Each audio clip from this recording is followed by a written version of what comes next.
Hey soldiers, energy prices are skyrocketing all over the world, and that phenomenon is coming to America. That boy is good.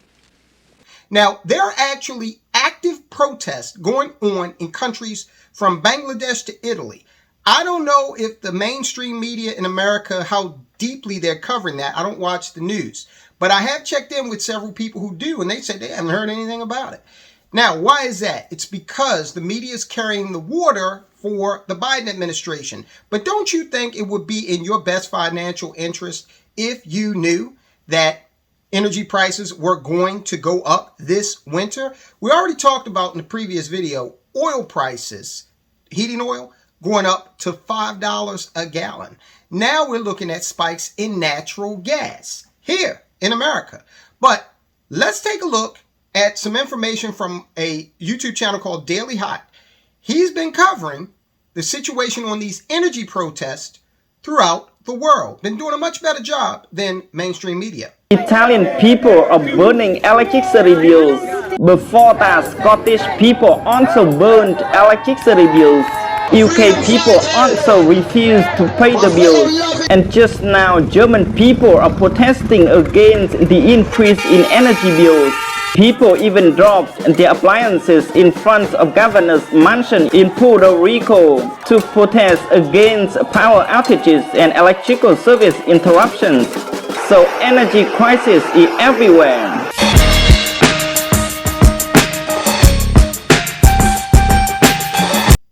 Okay, so that's one way to deal with the problem. People are not paying the bill. People probably can't afford to pay the bill. We covered how in England, the UK, people are getting 10,000 euro bills for 2 months worth of service. Now I know if we got a $10,000 bill in this house, guess what? There'd be a generator running and some candles. All right. Who can afford that? That's a commercial industry type of bill. But these are the prices we're seeing. And the reason we're seeing that is because we are in a hybrid war. We have entered World War III. We've talked about it. This is the economic phase of it. And it might not get to a hot war. It might not get to a shooting war in most of the world. I hope not. But can you believe the audacity of Germany? Now, Germany is sending weapons of war to Ukraine.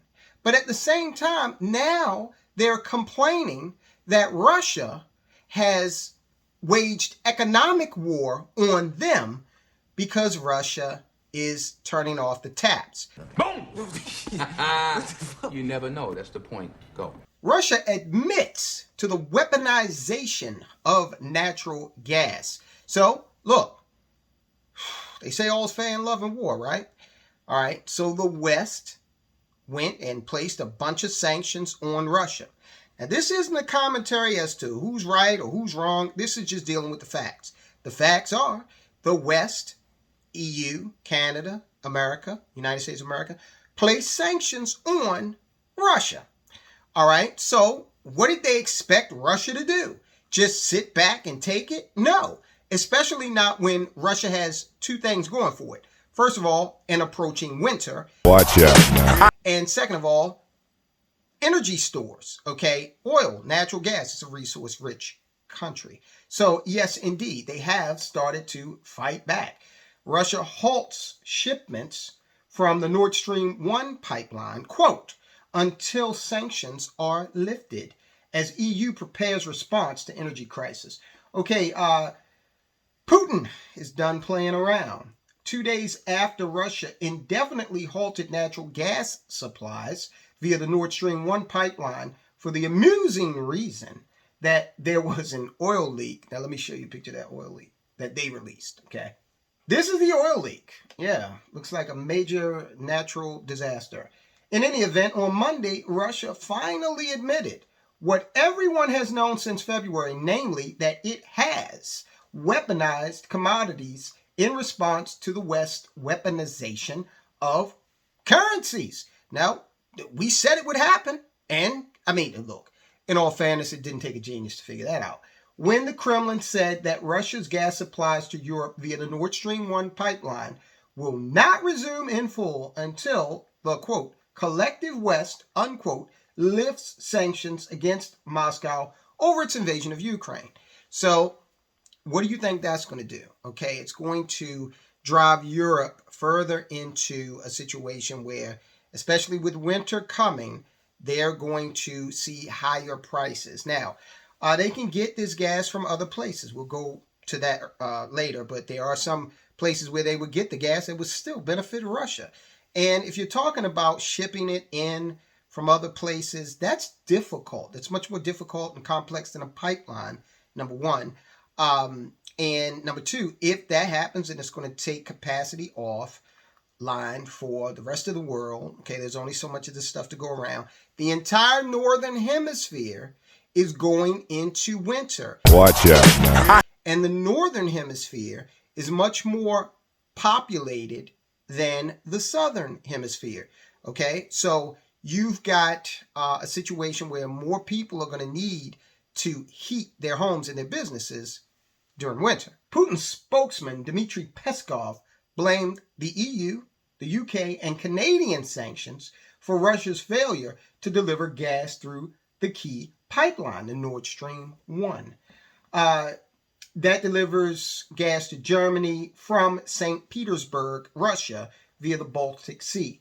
Quote, the problems pumping gas came about because of the sanctions Western countries introduced against our country and several companies, Peskov said, according to Interfax, a news agency.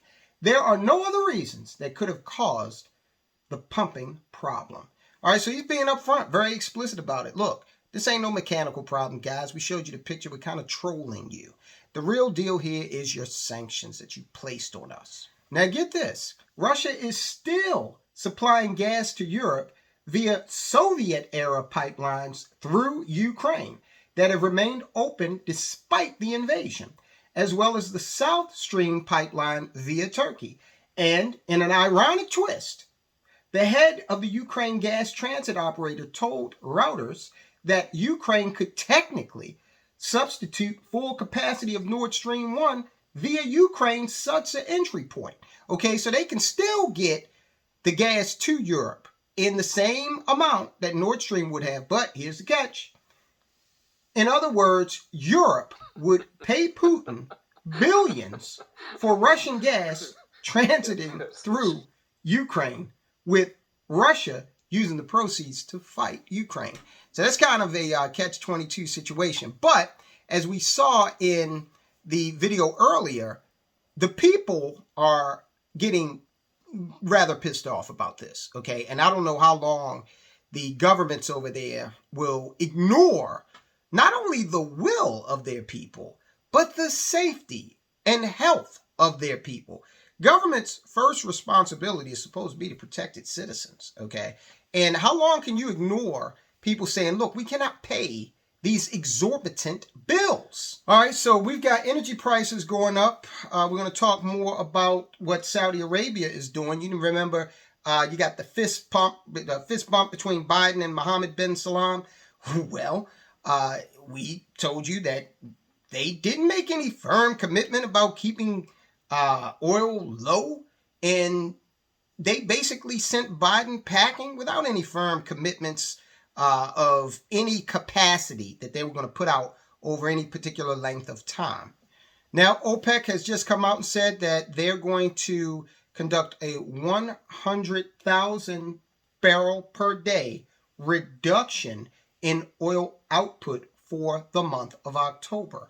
Okay, so again, that's when the weather starts getting cold. We're going to see them take 100,000 barrels per day offline. The small cut, and it is a small cut compared to what we use as a globe on a daily basis. The small cut would reverse, check this out, 100,000 barrels a day that OPEC said it would add to the market last month after Biden's trip to Saudi Arabia, the world's largest oil exporter. So they basically have, given Biden a little token. Shut up, old man! Get him out of the country. Okay, old man. Yeah, we'll do this. And then they turn right back around and reverse everything that they did. So we see that energy prices are going to go up in terms of, capacity is going to come offline. And if you got the same kind of demand out there, all right, then you can expect prices not to go down. Now, here in America, we've got the specter of natural gas prices spiking up a little bit higher. Consumers are thinking about natural gas prices in their winter home heating bills, which, if futures markets are correct, will almost double this year versus last year. Those of us living in cold weather climes of the northern hemisphere are about to be hit with a massive increase in our wintertime household heating expenditures. Now, we covered this many times before, guys. You got to lock in your energy rates, okay? You got to lock that in. That way you won't be susceptible to wild fluctuations in the market. Now, if you lock in a rate and the rate drops, okay, you got to eat that. But wouldn't that be better than not locking in a rate and being subject to doubling of prices? Okay, so call your gas and electric company. See what can be done, all right? If you're on propane, call them and ask them, hey, what can I do here to lock in? Is it too late? Call your oil company. A lot of Americans heat with heating oil. Call your oil company. Energy is going up, okay? So we did the video the other day about the rent. It's too damn high. My mustache and haircut is too damn black. Now we're got another pressure on us here in America, which is energy. And remember, they're not being forthright in reporting that energy figure when they talk about some of those inflation metrics, because they are saying that, well, inflation, if you count food and energy, those metrics are just too volatile. Well, volatile they may be, but they are an accurate reflection of what we, the consumer, are experiencing, okay? I'm sure you got enough accountants and actuaries and economists in the federal government to calculate this day to day as we experience it. But no, keeping those figures out of it, it helps the politicians and the policymakers look better, basically. Because while they're able to report that inflation, the rate slowed from 9.1% to 8.5% June to July, they did not come out and you had to dig for the fact that food inflation was up 10.9%. Okay, 10.9%, greater than 8.5%, right? Chicken alone, poultry up 16%. Okay, so for those of you trying to switch to a less expensive, nutritious alternative, it got kind of difficult. All right. So that's what we're dealing with, guys. Try to lock in a rate on these energy prices if you can. If you're working from home, bravo, good for you, because you will be less exposed to these high gas prices. And what we do, what we always talk about, is being able to recapture, hold on to as much of your hard-earned money as possible so that you can purchase assets. Because believe you me, the Nancy Pelosi's of the world, the Jeff Bezos, the Warren Buffetts, all of these people, the Oprah Winfrey's, anybody that is wealthy, they're purchasing assets, be they other businesses, stocks and companies, real estate. These wealthy people are looking at the landscape and saying, just rubbing their little hands together, saying, I can't wait until this asset drops a little bit more. I'm going to swoop in and snatch it up. You can buy stocks at fractional shares for as little as $5. Okay, now, having said that, of course, you have to do your due diligence. All right, now, with all this price pressure going on, it's no wonder that more Americans are working 2 full-time jobs, 80 hours a week. Check this video out where we go into depth about what's happening in the employment sector, what's really happening. We're not just coming at you with rosy numbers, because if we did that, it would be tantamount to malpractice. This is what the news media does. If you want, smoke blown, then you can go watch them. If you want the truth about what's going on in our economy, that's what we bring you here. And the truth is not always something that is comfortable. But watch that video, guys, and I will talk to you soon.